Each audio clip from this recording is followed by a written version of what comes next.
السلام عليكم ورحمة الله تعالى وبركاته. المشاهدين، تحياتي لكم جميعا وأهلا بكم وسهلا ومرحبا. شكرا جزيلا لكم يا العزاز يا الغاليين، الله يحفظكم ويرعاكم. وأول حاجة غنبدا بها هي مبروك للوليدات اللي نجحوا في الباك، والله يوفقهم ويوفق الوالدين ديالهم معاهم، ومبروك عليكم النجاح لوليداتكم والله يكمل بالخير. حتى انا عندي واحد بنت اختي حتى هي كتقرا، كانت في الباك ونجحت الحمد لله، كانت هذا العام نجاح الحمد لله. وهنيئا للوليدات اللي نجحوا كاملين، ومبروك عليكم يا الامهات ومبروك عليكم يا الاباء بالتعب ديال السنه كامله، راه ماشي سهل. الله يوفق الجميع، ونتمنى ربي سبحانه وتعالى يسخر لهم من مور الباك، وكل واحد عنده شي حاجه في النيه ديالو الله يوصلوا ليها. واللي ما توفقوش ان شاء الله في الدوره الاستدراكيه الله يوفقهم، واللي ما جابش الله ان شاء الله الخير القدام والله يسهل على الجميع. خوتي العزاز الغاليين، كاين الناس اللي قالوا لي لا الله يستر عليك بلا ما تكلموا على الناس الكبار. احنا الناس الكبار شوفوا، راه هذه عبره للناس الكبار. انا ملي كنتكلم على الناس الكبار كنقولها مرارا، كنقول هذه للعبره، هذه عبره للناس الكبار اللي كيكونوا الدنيا جراهم، تيكونوا طامعين في الدنيا اكثر من القياس. انا تنقولها، تنقول للناس راه الانسان خصو يقول كلمه الحق، والانسان خصو يقول الحق ولو في نفسيه، ولو في ولديه ولا في بنتيه ولا اي واحد، نقول كلمه الحق. راه ما نظلموش، راه ربي سبحانه وتعالى محرم الظلم بيننا. دابا هاد الناس اللي تيقول لك هو راه واخد فتره د الراحه، بغيت غير نسولهم على هاد الفتره ديال الراحه شنو كان كيدير. واش كان استاذ تعب بزاف مسكين، تعب وامتحانات للطلبه ولا للتلاميذ ولا تعب مسكين ومشى يرتاح؟ واش طبيب كياخد فتره الراحه؟ واش جندي كياخد فتره الراحه؟ شنو هو اللي خدا فتره الراحه اللي كيقول لك لا لا لا راه ماشي داكشي اللي كيقولوا هذوك، هو غير يبغى يرتاح؟ مناياش غير يرتاح؟ هو حياته كلها مدوزه غير في النعاس، حياته كامله تيخدم فيديو والبقيه كيدوزوا نعاس. شمن فتره اللي مشى ياخذ اللي نتوما كتقولوا حنا كنكذبوا وما كاينش المشاكل، غير هو خايد فتره ديال الراحه. مناياش غير يرتاح؟ ان تعب غير يرتاح منه؟ واش التعب النفسي ولا التعب الجسدي ولا التعب ديالاش بغيتوه يرتاح؟ مناياش بغيتوه نتوما كتقولوا كيرتاح؟ انت نقول لكم الحقائق، نقول لكم كاين المشاكل وكاين واحد المسيئه الظالمه مشتته الاسر. هذه ما كتقبلوهاش نتوما كتقولوا لا ما كايناش، انا تنقول لكم كاينه. مشتته الاسر اللي الهم ديالها هي تشتت الاسر فين ما شافتهم مجموعين، وكما بدات بالاسره في الاول اللي فرقات الام ووليداتها مع الزوج اللي كانت مزوجه به، اليوم راه كتكمل بهم حتى هما. استقرار ما عمرهم غادي يلقاوه معاها.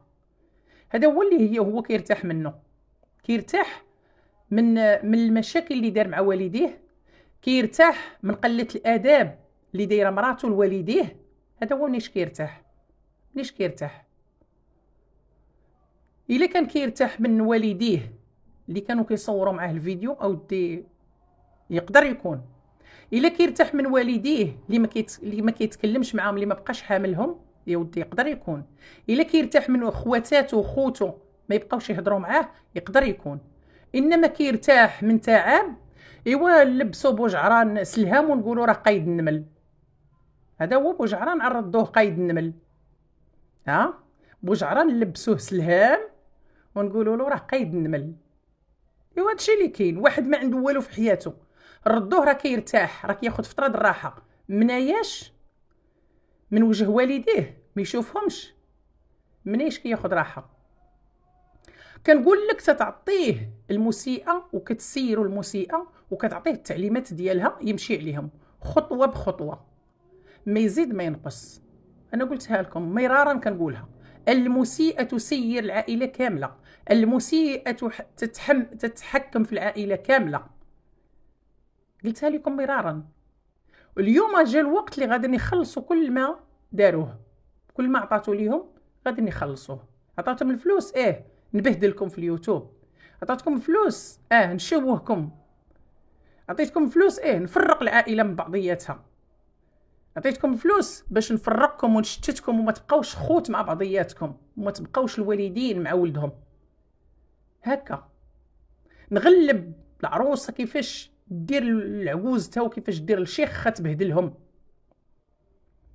العجوزه اللي ما كتحترمش الشيخ ديالها هذيك هي اللي كنبغيها.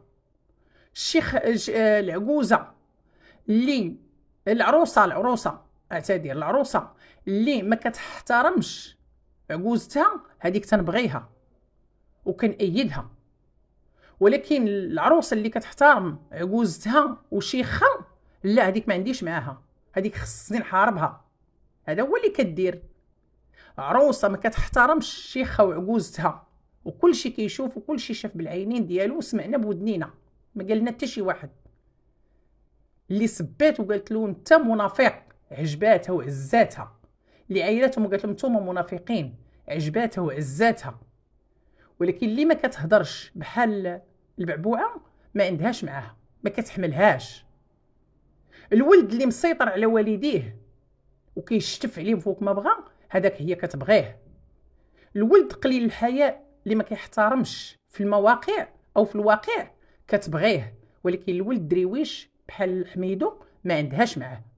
هذه هي المسيئه ديالكم، هذه هي المسيئه ديالكم. شتف على والديك، قلل احترامهم، ما جيب مرة اللي ما تحترمهمش بهدلهم. انت عزيز عليا وامراتك عزيزه عليا. جيب مرة اللي تحترم الوالدين وتكون طايعه لوالديك وانت طايع لوالديك. ما عنديش معاك، نشوهك في اليوتيوب ونقدر نشتف عليك ونقدر نحرش عليك كاع القنوات الصرف الصحي. هذه هي المسيئه ديالكم. كيفاش راه مسكين مشى كياخذ غير فتره الراحه وانتم خلاكم بلا خدمه. اش من خدمه عنده؟ عطينا هو شنو خدمته، عطيونا شنو كيدير في حياته كامله، اشنو كيدير. ايوا حنا كنتسناوكم ردوا علينا خدمته هو اشنا هي. عطيونا الخدمه ديالو، مهندس، دكتور، استاذ، تاجير، شنو خدمته؟ من غير يشعل الكاميرا على مو ولا على باه او لا على مراته. هذه هي الخدمه اللي عنده، وما كتطلبش منه ساعه في النهار. ايوا مسكين هذا الشيء تعب عليه بزاف. لا ما يمكنش. جاوبونا الخدمه اللي حنا ما عارفينهاش، اللي مشى يرتاح منها. فهمتينا ودي اخالتنا غوريلا ومن معاها. لا ما خصنيش بصراحه. كيقولوا لي الناس ما تبقايش تهضري على هذيك البوق ديال المسيئه.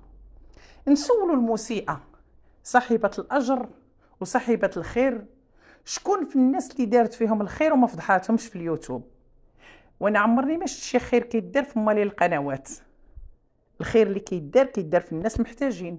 هذه فين ما كانت شي مولات قناه كتمشي دير فيها الخير وكتقول لها خرجي اعترفي بلسانك بانني درت فيك الخير، وهذا ما كيتسماش خير، هذا راه كيتسمى فضيحه.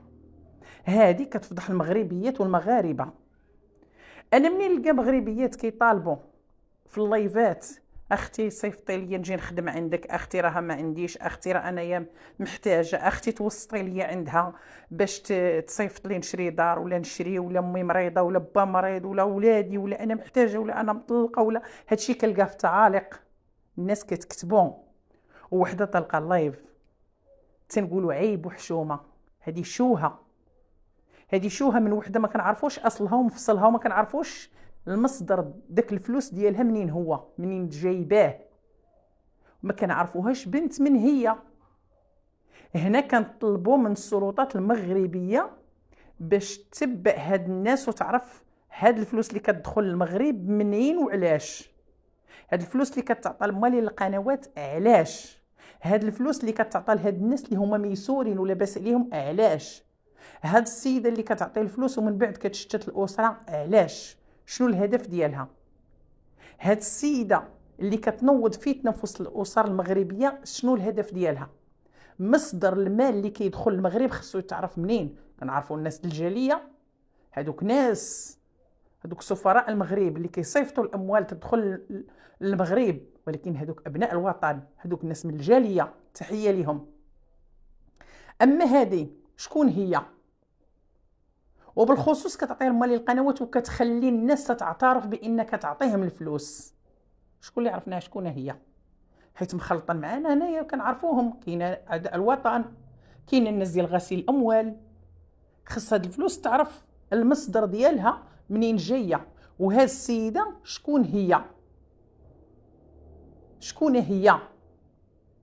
ايوا تنتمناو من الجهات المسؤوله دير بحث في هاد السيده ومع هاد الناس كلهم اللي خداو الفلوس. وعلاش؟ حيت ما عطاتش لشي ناس اللي هما محتاجين. شفناها كتعطي الناس اللي عندهم، شفناها كتفضح ناس كتعطي وتتقول وكتخرجها تخرج الناس يقولوا عطاتنا. ما يمكنش اللي كيكون تيدير الاجر وتيدير الخير تيكون بهذه الصفه.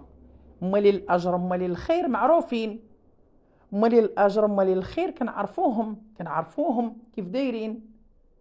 ما يمكنش وحده كدير الخير بهذه الطريقه هذه، ما يمكنش وحده كدير الخير وتفضح الناس، ما يمكنش وحده كدير الخير وكتسيرهم كيف ما بغات.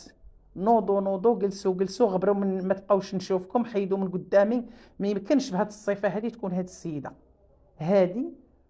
نعرفوها غير شكون هي، نعرفوا الاصل ديالها والمفصل ديالها واموالها وعلاش كتعطي ولمن عطات والهدف ديالها شنو هو. هذا هو اللي كنقلبوا حنا عليه. اما بالنسبه لدوك الباق اللي حالين فمهم اللي مشريين ومكريين وحتى هم عاطياهم كيهضروا لان مشادين، لان كيشدوا، لان عندهم هدف.